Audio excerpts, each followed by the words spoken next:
حدش بريزيدانت تግራይ ዕላው መግለጽ ከም ዝገብር ተሓቢሮም መጥቃዕቲ ሲዒቡ ሰራዊት ትግራይ ጸረ መጥቃዕቲ ንኽጅመር ከም ዝኣዘዘ ተገሊጾም ሰራዊት ዶብ ሸጊሩ ኣቱ ከም ዘሎ ዝገልጽ ዜና ወጽዮም ኣብ ሕሉፍ 3 ኣዋርሕ ዝተፈጸሙ 84 ከበድትን ቀለልትን ገበናት ናብ ሕጊ ቀሪቦም ኢድ ቢኢድ ዝተተሓዙ 19 ገበነኛታት ድማ ፍርዲ ተዋሂቦም ክብል ቤት ጽሕፈት ፖሊስ ከተማ ዓዲግራት ሓቢሮም አርስተ ዜናና ነዚኦም ይመስሉ ነይሮም እዚ ሕብረት ሚዲያ ኔትወርክ ዝኸበርኩም ተኸታተልትና ክሳብ መወዳእታ ሙሉእ ትሕዝቶና ክትከታተሉና ብኽብሪ እንዳዓደምና ሕዚ ድማ ናብ ዋና ዝርዝር ዜናና ክንሓልፍ ሓዱሽ ፕሬዝዳንት ትግራይ ዕላዊ መግለጺ ከም ዝገብር ተሓቢሮም ከፍልፍላትና ዝተረኸበ ሓበሬታ ከም ዝሕብሮ ጀነራል ወዲ ወረደ ካብ ስልጣኑ ተኣልዩ አዲስ አበባ ከም ዝኣተወ ተገሊጾም ሓደ ፍልፍላት ጀነራል ወዲ ወረደ ኣብ ትግራይ ኣኼባ ይመርሕ ኣሎ ኢሎም እናጸብጸቡ እኳ እንተሃለዎም ካብ እሙናት ፍልፍላት ዝተረኸበ ሓበሬታ ከም ዘመላኽቶ ግን ጀነራል ወዲ ወረደ ካብ ስልጣኑ ከም ዝተኣለየ ናብ አዲስ አበባ ከም ዝሃደመን እናገለጹ ይርከቦም ጌታቸው ረዳ ካብ ስልጣኑ ኣብ ምእላይን ጀነራል ወዲ ወረደ ናብ ስልጣን ክመጽእ ኣብ ምግባርን ልዑል ግደ ከም ዝተጻወተ ዝንገረሉን ኣብ ግዜያዊ ምሕዳር ትግራይ ናይ ሚድያ ሓላፊ ኮይኑ ክሰርሕ ጸንሐን ዳዊት ከበደም ጀነራል ወዲ ወረደ ካብ ስልጣኑ ንምእላይ ሕወሓት ዝተጠቐመተሎም 3 ሜላሃት በሚድያ ገሊጾሎም በመሰረት ሓበሬታ ዳዊት ከበደ መራሕቲ ሕወሓት ጀነራል ወዲ ወረደ ካብ ስልጣኑ ንምእላይ ዝተጠቐምሎም መንገድታት ጀነራል ወዲ ወረደ ተላኣኺ ብልጽግና ከም ዝኾነ በማሕበራዊ ሚድያ ብካድረታትን ውዳበታትን ሽም ናይ ምጥፋእ ወፍሪ ከም ዘካየዱ ገሊጾም ዳዊት ከበደ ወሲኹ ጀነራል ወዲ ወረደ ካብ ስልጣኑ ንኽእለ ናይ ዶክተር ደብረጽዮንን ጌታቸው ኣሰፋን ግደ ዝለዓለ ከም ዝኾነ ሓቢሮም ጀነራል ወዲ ወረደ ኣብ መንጎ ሕወሓትን ብልጽግናን ካብ መራኸቢ መስመር ኮይኑ የገልግል ከም ዝነበረን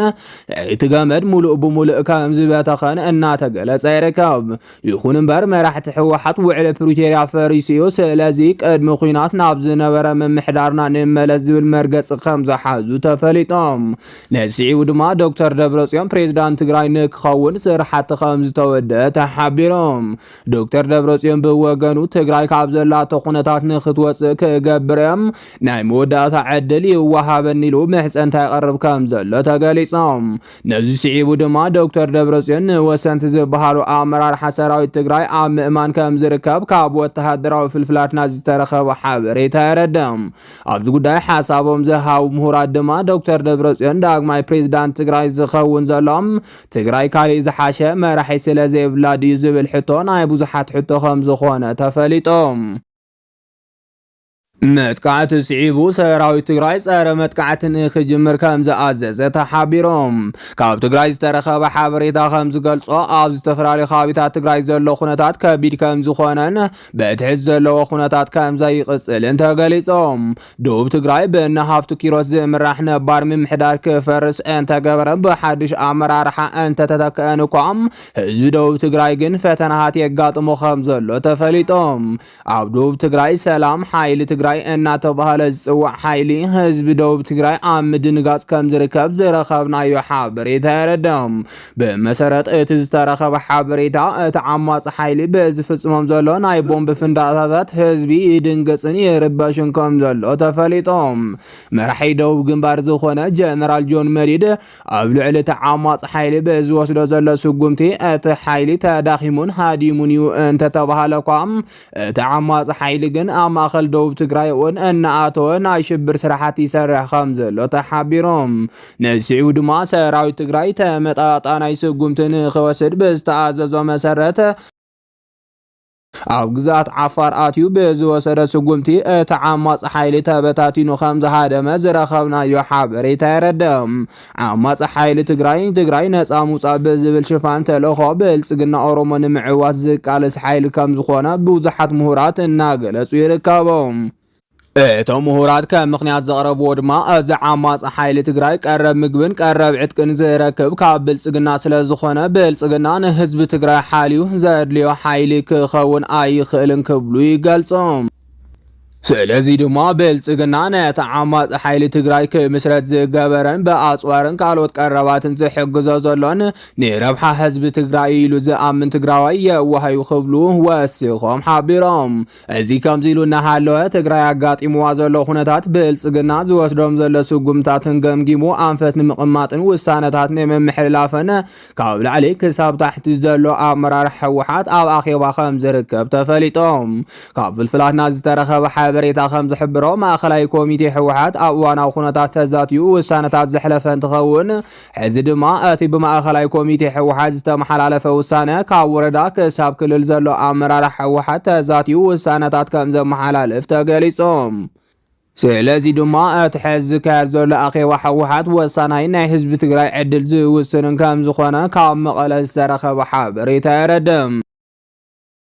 ሰራዊት ዶብ ተሻጊሩ የኣቱ ከም ዘሎ ተሓቢሮም። ኣብ መንጎ ሕወሓትን ህግደፍን ጽምዶ ተጠናኺሩ ይቕጽል ከም ዘሎ ሰበስልጣናት ብልጽግና እናገለጹ ይርከቦም። ብልጽግና ኣብ መንጎ ሕወሓትን ህግደፍን ጥምረት ከይፍጠር ብእኒ ጀነራል ወዲ ወረደ ገይሩ ዝከኣሎ ኩሉ ይገብር እኳ እንተሃለወም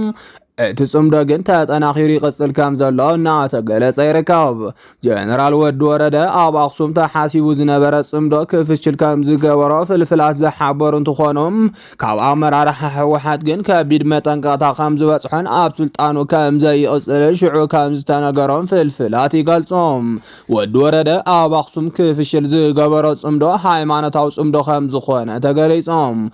بمسارات تسترخب حبريتا مراحت هيمانوت إيرتران مراحت هيمانوت تجراين أب أخشم تراخيبهم صمدون مفصام تلمتة حيزون تنبركم جنرال ودورد مسرعة 4 كيلو خوينو زخوني خوي مراح هيمانوت إيرتران أب أخشم كأتون تخوينهم بباسبورت بأديس أبا جيروت راح يزبل تزعسل استوهاوم بماكينة حاسيبو زنبرق وعزو باباسات إيرترا 5 تسرزة زرخبنا يحبريتا ردم نسيودو ما مراحت هيمانوت إيرتران أب أخشم نخاءتو سلازي تفقدلهم اتي آمونغو مراحت هيمانوت تجراين آمونغو مراحت هيمانوت إيرتران كي جبرت حاسيبو زنبرق صمدو 5 تسرزة تفليتهم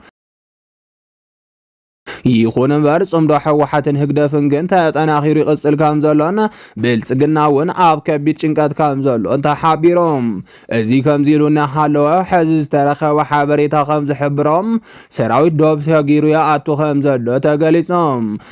كافل فلاتنا زترخب حبريتا خمز قلصو خفلة ورات إيرترا دوبات حاليفن اب تقراي زاتوال زلا وانا مغنيات نقزيو زي فلات اكوان تخونا حادا فلفلات كام زحبر وقن امونغو فيرال حواحات زنبرا قوانسي ان حيال ممسو سعيبوم كوينات كل عليو بزبل سقات كخون كام زخيل الناقلسو يركبوم بمسارات كاب دوبات زترخب حبريتا برامان زالان بسام بوزحات زلوم سراويت إيرترا ياتو خمزلون بميكانايزد حيلو ونز تعجب خمز خوان انت فليتهم هزي كمزيلونا حالو امريكا بحدوش ني افريكا ناي دحنت بوليسيا امونغو هاجرات اورنت كيل علم كل خالز بالعنقص كمزلو اتفليتهم نسيعو دما امريكا امونغو ايثيوبيان ايرتران تحاسيبو زلت اورنت اطو كتبلو كمتخلي كاونت بوليتيكا ناغلصو يركبهم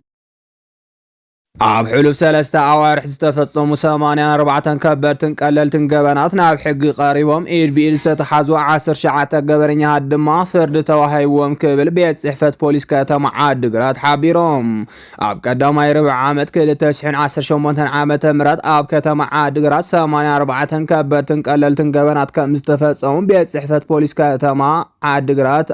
فليتهم أزاز بوليس كاتم عاد قرات وانا إنسبكتر مبراتو خحساي عب حلف 3 أوارح استفصموا كبرتن قللتن قبنات كلهم ناب حق 5 قربون إيد بإيد نستفصموا دما فرد 5 توهابون حابيروم أبتا ختما زتخبروا ሃይማኖታዊም ባህላውን መንግስታውን በዓላት ሰላማዊ ኮይኖም ንኽሐልፉ ተሳትፎ ሕብረተሰብ ዝለዓለ ምንባሩ ዝገለጹ ዋና ኢንስፔክተር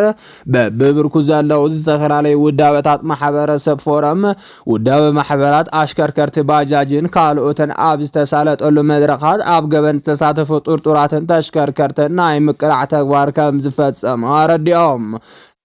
ሕብረተሰብ ኣብ ምኽባር ጸጥታ ዓስል ብምኽኣሉ ዝተዋለደ ስራሕ ኣብ ኣካላት ጸጥታ ኢድ ብኢድ ተተሓዙ ክፍረዱን ንህዝቢ መርኣያ ክኾኑን ናይ አዋጅ ማሓውር ጸጥታ ብትኹረት ክስርሐሉ ብምግባር ገበንን ስግኣትን ኣብታ ከተማ ክቕንስ ከም ዝገበሮ ድማ ዋና ኢንስፔክተር መብራህቱ